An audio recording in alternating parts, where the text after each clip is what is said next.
AskReddit by Halloween 365. How have you cheated death? I got in an accident with a drunk driver. Everyone that saw the car afterwards said the same thing. How are you alive? The roof where I was sitting was damn near touching the seat. I couldn't have fit back in there if I tried. I got pretty fucked up, for sure, but thankfully I didn't die. Had a friend who hit a puddle going 80 and lost control. He rolled his car 4 times. He crawled out of the car and called 911. Fire rescue arrived and pulled out the jaws of life. They didn't believe that he had survived and escaped. He only had one visible bruise of his arm from it, so he declined treatment. A few months later he started exhibiting signs of schizophrenia. Within a year he was completely dissociated from reality. About 7 years later they did an MRI and found very old brain trauma. They suspect that the car accident caused it, which created his schizophrenia. I had a screening for something else and my doctor found very early stage cancer at age 34. It was removed painlessly and completely in an afternoon. It's a cancer that usually affects people over 60 and doesn't have symptoms until it's too late. If I didn't have this other screening, I likely would have died a painful death from it in 10ish years. When the doctor first called to give me the results he said it was divine intervention, and never gave me the results of the test I came in for. What kind of test you were running and where was the cancer if I may ask? This is kinda my worst nightmare, and I was wondering if it's possible to run these screenings to actually look for cancer instead of waiting for divine intervention. When I was still a fetus, my mother suffered a heavy injury to her stomach, causing the death of my twin, but I survived somehow. The doctors basically told her she must stay bedridden for the rest of the pregnancy or else she would lose me too. So my grandma got her a SNES, and she just played video games all day. I still have that SNES. Which gestation week was this in? And were you born premature? Have a bit of a similar situation. My wife and I lost one of our twins around GW22. Discovered it during a routine ultrasound in GW24. Body wanted to reject the dead child, which it did, and then due to upcoming infection my wife's body decided to give birth to our now living daughter. She was born in GW25 at 698 grams. In 1977 while I was rushing to catch a bus a man stopped me for change of $1 to use a payphone. I gave him change, missed my bus and minutes later it was in a horrible highway accident. Did the man know he saved you? Don't know if I can say I cheated death as much as had an amazing medical team that knew what they were doing. But when I was 19, I was diagnosed with stage 3 lymphoma. It was on my stomach in ulcers that equaled up to 5 pounds worth of tumors. Was told on Tuesday when they were trying to figure out what specific type I had so they could know how to treat it, that if I didn't start a treatment plan by Friday it would be too far gone to save me. Cut to Friday morning and they basically flipped a coin and went with Burkitt's lymphoma. Luckily they were right because it has been nearly 20 years since my last round of chemo and I'm still cancer free. Had they been wrong, I wouldn't be here typing this. Shit, I had that when I was 18. Was a lump in my neck that grew crazy fast so luckily it was easy enough spot early. Funnily enough it's been almost 20 years for me too. It's a pretty rare cancer, especially in younger people, so it's so wild to find someone else who was in the same boat. I was hit by a drunk driver while I was riding my bike at 13. If I hadn't been wearing my helmet, I would have died. The helmet was cracked all the way through on the back. Safety equipment has never been a joke to me since, and all any of my nieces or nephews need to do is call me saying they need a new helmet and they'll have one.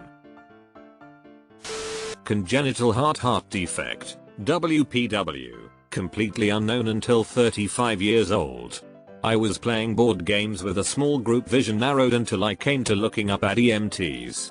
They had taken turns doing CPR for 14 minutes until medical arrived and shocked me 3x to bring me back one surgery and FIB installed later and everything is pretty much normal with a cheap med. Had I been driving or at home alone, that would have been it. Those four guys don't pay for beers ever when we go out. Edit grammar, and now spelling. I love the ending to this story. I got pushed into the other side of the highway by a 18-wheeler that suddenly merged into my lane. I still have nightmares seeing the oncoming cars. Hey, I lived your nightmare and somehow survived. Hitting a huge oncoming truck at highway speeds really sucks. I was in a brutal car accident. My son was 5 at the time in the backseat. Our vehicle was hit 3 times like a ping pong ball during rush hour, pushed over 3 lanes into oncoming traffic. When we finally stopped, we had narrowly evaded being sandwiched between 2 transport trucks. My right arm was crushed and is now all titanium, but otherwise we made it out alive, my son without a scratch thanks to a properly installed car seat. Hours later I went into another portal, hopped up on a cocktail of ketamine, morphine, etc. I am convinced I entered the edge of life-death as it was a surreal experience. If someone fucks with your kid, you could just tear the skin off and show your titanium arm like the Terminator. My mum's cat saved my life. Was sleeping on my mum's couch after a breakup. The cat got sick and the vet determined it was carbon monoxide poisoning from the front room gas fireplace. This one is amazing. My bio father punched my mom in the stomach 9 weeks before I was due. A few days later she was feeling just a little off and called her doctor, who told her to go to the hospital. It turns out the placenta had ruptured and the surgeon said we both would have died that day had she just decided to sleep it off instead. One very emergency C-section later and we both made it, if not a little undercooked. WTF. Congenital heart failure. I was a competitive swimmer growing up and misdiagnosed by many doctors for many years. I was 2 months away from my mitral valve completely closing and suffering from complete heart failure by age 9. Luckily, a cardiologist found it after a last-ditch effort to try to figure out what was going on and passing out in my last pool. Scheduled for a rush surgery, had mitral valve replaced, am alive. Thankful for cardiologists. Get your heart checked. It hit different reading this. I hand so the artificial aortic valves that go into humans. It's crazy to think the things I make with my hands under a microscope saves people's lives. Props to your cardiologist. The last time I saw one she said my resting heart rate of 125 was normal for someone of my age at the time. I was 24. Anyway, sorry this got all random, but I'm happy you're here. I, uncowlingly, had a UT. Never really had one before, but I was always told the symptoms were things like dark urine, pissing blood, being itchy. I had none of them. I was trying to tough guy it out, but I had pain in my stomach for at least 5 days and I decided to go to urgent care because I couldn't eat or walk anymore. They thought my appendix had fucking blown, so they sent me to the ER, but it was a UT at 24 hours away from going septic and infecting other organs. I felt pretty fucking stupid, but at the same time I had no symptoms other than pain. Shit's scary. Had something similar with undiagnosed gallstones. I was in my early 20s, so incredibly unusual for someone that age to get gallstones. I've been suffering years of pain which was dismissed by doctors. It wasn't until I got jaundice, my poo was white, my piss was almost black, and I went into A&E, where it was finally taken seriously. Turns out my gallstones were so bad. My gallbladder was an infected blob of mush and was starting to cause decay in the surrounding organs.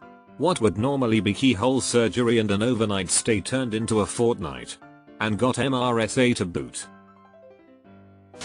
Not sure if this counts, but many years ago I was riding home from our local dirt jumps on my BMX.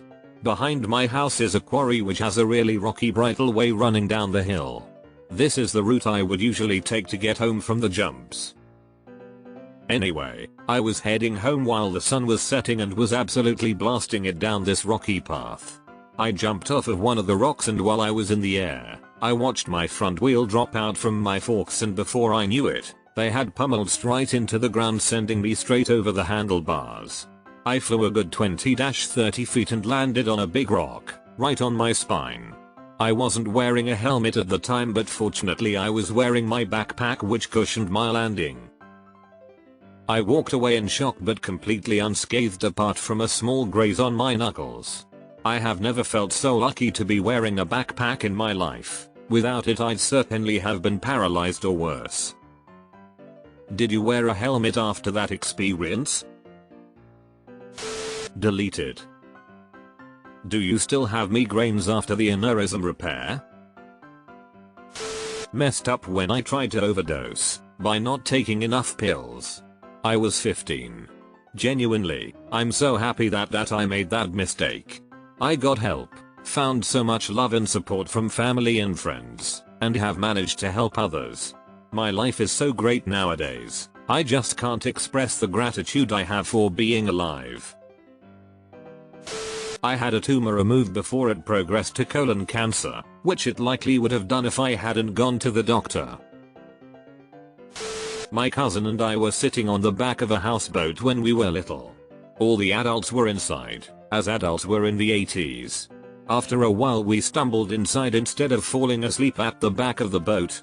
We had carbon monoxide poisoning. Had to be rushed to the hospital. Grandpa bought a new boat motor the next day. Was supposed to be the passenger in my mom's little car when it was T-boned and that side flattened. Ran directly off a cliff in the night in a snowstorm, flipped in the air while falling and land 25 feet below in deep soft snow, face up, head point down slope, not knowing what happened. The forgotten timer set on my phone for a cover test went off in my pocket as I was about to make a turn. The sound so startled me that I slammed on the brakes, just as a large truck ran the light and cut through my lane where it would have hit me head on. Maybe you should stop driving getting in cars. Went into a coma from pneumonia that turned my blood septic and woke up 2 days later. The doctors didn't think I would wake up. I was hung with a rope and ripped my ear off to get out. When they execute you they use a hangman's noose for a reason. Put in a CD at a stoplight and the stereo kept spitting it back out.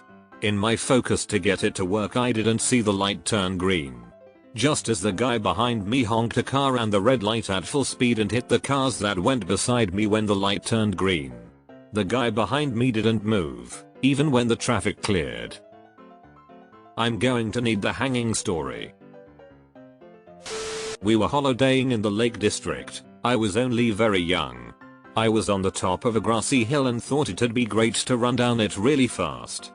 My dumbass didn't understand momentum and I could not stop. I was running and running and running. I saw a little wire fence with old wooden posts and boom, some guy leaped on me and bear hugged me and we stopped. My parents utterly panicked, caught up and came rushing to me. My parents lost their shit and I was just in like shock. Came very close to tumbling over a high cliff and turning into strawberry jam. Thank you stranger whoever and wherever the hell you are. Horrible car accident. Car flipped a ton of times. No seat belt. Flew out the window. Walked away. I hope you understand how lucky you are not to have squashed your head like an overripe melon on a less yielding part of the car, or sliced an artery open on your way through the window. Getting thrown clear of the wreckage is not the norm. Wear your seat belts, kids. I was riding a motorbike at 60 miles per hour, national speed limit road. An oncoming car overtook a car on a blind bend and forced me off the road. The moment my bike hit the grass, I decided to jump off it as I was heading for a stone wall and knew that I would never be able to get control of the bike once it was off a tarmac road. The bike pummeled into the wall, and I hit the floor with force.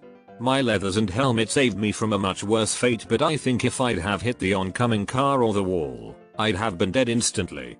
I was on my way to stay with friends and my aerosol deodorant exploded in my rucksack, and my visor completely detached from my helmet. This is the reason why I'll never ride a motorcycle. I could be the safest driver ever until one car driver just decides I don't get to live anymore. In 2019, I had an ex-boyfriend hire a hitman to kill me. He emptied his entire clip out on me and I was shot once behind my back and it punctured my lung. I was rushed to the ER. I was set on a table while the nurses and doctors tried to revive me. I remember at one point everything stopped hurting and I was just feeling really at peace and slowly drifting off. They kept putting warm blankets on me because my body was getting cold, but I wasn't cold. My body was simply shutting down. When they realized that one of the doctors stabbed me with a giant needle and that shit hurt so much, I started feeling all the pain from the shooting again. A couple more minutes and I would have been completely gone.